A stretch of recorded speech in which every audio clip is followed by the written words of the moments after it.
রে শ্যামা, মা কি আমার কালো।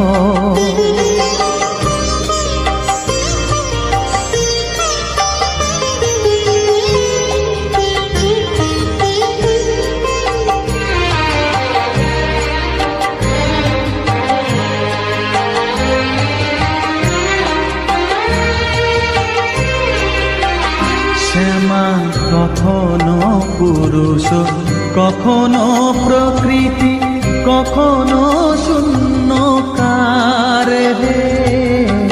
কখনো পুরুষ, কখনো প্রকৃতি, কখনো শূন্যকার হে।